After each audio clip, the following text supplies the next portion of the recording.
गर्भवती असताना केलेली ती चूक, विना डोक्याचं बाळ आलं जन्माला. डॉक्टरही हादरले. नेमकं गर्भात असताना काय घडलं होतं? एका छोट्याशा गावात राहणार एक साधं कुटुंब. घरात आनंदाचं वातावरण. लग्नाला काही काळ झाला होता आणि अखेर घरात नव्या पाहुण्याच्या आगमनाची चाहूल लागली होती. कुटुंबातील प्रत्येक जण आनंदात होता. बाळासाठी स्वप्न रंगवली जात होती. कोणाला वाटलं नव्हतं की पुढे अशी वेळ येईल आणि हेच घर दुःखाने भरून जाईल.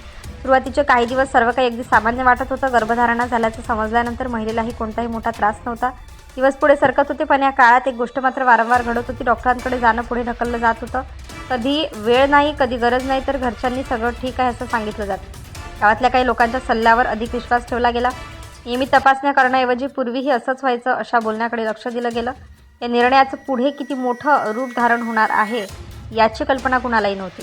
महिलेच्या शरीरात काही बदल जाणवत होते. कधी थकवा, कधी अशक्तपणा, तर कधी इतर सामान्य वाटणाऱ्या तक्रारी. पण त्या गर्भावस्थेतील नेहमीच्या गोष्टी असतील असं समजून दुर्लक्ष करण्यात आलं. कोणतीही मोठी अडचण नाही असं सगळ्यांना वाटत राहिलं.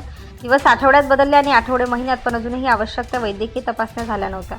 घरात मात्र बाळाच्या स्वागताची तयारी सुरू होती. छोट्या छोट्या वस्तू आणल्या जात होते. भविष्याची स्वप्न रंगवली जात होती. प्रत्येकाला वाटत होतं की काही महिन्यांनी घरात छोटंसं बाळ खेळताना दिसेल, पण नियती काही वेगळंच लिहून ठेवत होती. कारण आईच्या पोटी वाढत असलेल्या त्या जीवामध्ये एक गंभीर समस्या शांतपणे वाढत होती आणि कोणाच्याही ते लक्षात येत नव्हतं.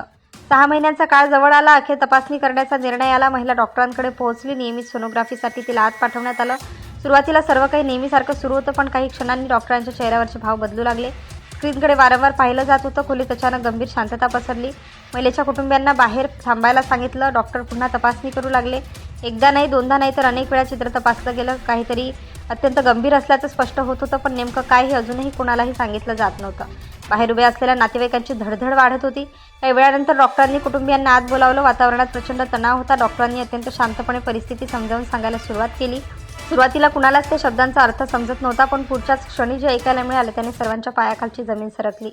डॉक्टरांनी सांगितलं की गर्भातील बाळाच्या डोक्याचा महत्त्वाचा भाग आणि मेंदूचा योग्य विकास झालेला दिसत नाही. ही अत्यंत गंभीर जन्मजात विकृती असल्याचं त्यांनी स्पष्ट केलं. हे ऐकताच आईला धक्का बसला. कुटुंबातील सदस्यही शून्य झाले. काही क्षणांसाठी कोणाच्याही तोंडातून शब्द फुटत नव्हते. त्या आईच्या डोळ्यासमोर फक्त एकच प्रश्न होता, हे असं का झालं? माझ्याकडून काय चूक झाली? घरच्यांनीही स्वतःची चूक जाणवू लागली. वेळेवर तपासण्या झाल्या असत्या तर डॉक्टरांकडे आधी गेलो असतो, तर हे प्रश्न प्रत्येकाच्या मनात घोंगावत होते. डॉक्टरांनी पुढे या स्थितीबद्दल अधिक माहिती दिली. त्यांनी सांगितलं की या गंभीर जन्मजात विकाराला वैद्यकीय भाषेत अनेन्सेफली असं म्हणतात. या अवस्थेतील गर्भातील बाळाचा मेंदू आणि कवटीचा वरचा भाग पूर्णपणे विकसित होत नाही. दुर्दैवाने अशा स्थितीत बहुतांश बाळांचं जगणं शक्य होत नाही किंवा जन्मानंतर फार कमी वेळ ते जिवंत राहू शकतात. यावेळी डॉक्टरांनी एक महत्त्वाची बाब अधोरेखित केली. त्यांनी स्पष्ट केलं की प्रत्येक अनेन्सेफलीचे कारण एकच नसते. अनेक कारणांचा एकत्रित परिणाम असू शकतो. मात्र गर्भधारणेच्या सुरुवातीच्या काळात फॉलिक ॲसिडची कमतरता हा त्यातील एक महत्त्वाचा जोखीम घटक मानला जातो. म्हणूनच सुरुवातीपासून योग्य वैद्यकीय मार्गदर्शन आवश्यक असतं. कुटुंबाला आता स्वतःच्या निर्णयांची आठवण होऊ लागली. डॉक्टरांकडे जाणं पुढे ढकलणं, नियमित तपासण्या टाळणं आणि आवश्यक औषधांकडे दुर्लक्ष करणं किती महागात पडलं याची जाणीव त्यांना होत होती.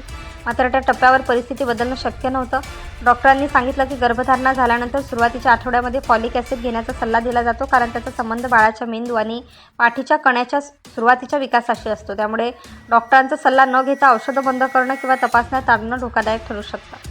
तज्ज्ञांनी आणखी एक महत्त्वाची गोष्ट सांगितली. गर्भावस्थेतील वेळेवर होणाऱ्या सोनोग्राफी आणि इतर तपासण्या केवळ औपचारिकता नसतात, त्या बाळाचा विकास योग्य प्रकारे होत आहे का याची माहिती देतात. त्यामुळे कोणतीही तपासणी विनाकारण टाळू नये. या घटनेनंतर त्या कुटुंबाने स्वतःची चूक मान्य केली. त्यांनी इतरांनाही एकच संदेश दिला: गर्भधारणेदरम्यान कोणत्याही अफवांवर किंवा घरगुती सल्ल्यांवर अवलंबून राहू नका. प्रत्येक निर्णय डॉक्टरांच्या मार्गदर्शनाखालीच घ्या. आजही ही घटना अनेकांना विचार करायला भाग पाडते, कारण सुरुवातीला सर्व काही सामान्य वाटत असतानाही गर्भात गंभीर समस्या निर्माण होऊ शकते. म्हणूनच प्रत्येक तपासणी, प्रत्येक औषध आणि प्रत्येक वैद्यकीय सल्ला महत्त्वाचा असतो. लक्षात ठेवा, प्रत्येक गर्भधारणा वेगळी असते. एका व्यक्तीचा अनुभव दुसऱ्याला लागूच होईल असं नाही. त्यामुळे इंटरनेट, नातेवाईक किंवा शेजाऱ्यांच्या सल्ल्यापेक्षा आपल्या स्त्रीरोग तज्ज्ञांचा सल्ला नेहमी प्राधान्याने घ्यावा. ही घटना भीती निर्माण करण्यासाठी नाही, तर जागरूकता वाढवण्यासाठी आहे. वेळेवर डॉक्टरांकडे जाणं, फॉलिक ॲसिडसह आवश्यक औषध डॉक्टरांच्या सल्ल्यानं घेणं, संतुलित आहार आणि नियमित तपासण्या करणं, यामुळे अनेक गंभीर जोखीम कमी करता येऊ शकतात. एका छोट्याशा दुर्लक्षामुळे एका कुटुंबाचं आयुष्य कायमचं बदलून गेलं. त्यामुळे प्रत्येक होणाऱ्या आईवडिलांनी हा धडा लक्षात ठेवावा. गर्भावस्थेत कोणताही निर्णय स्वतःहून घेऊ नका.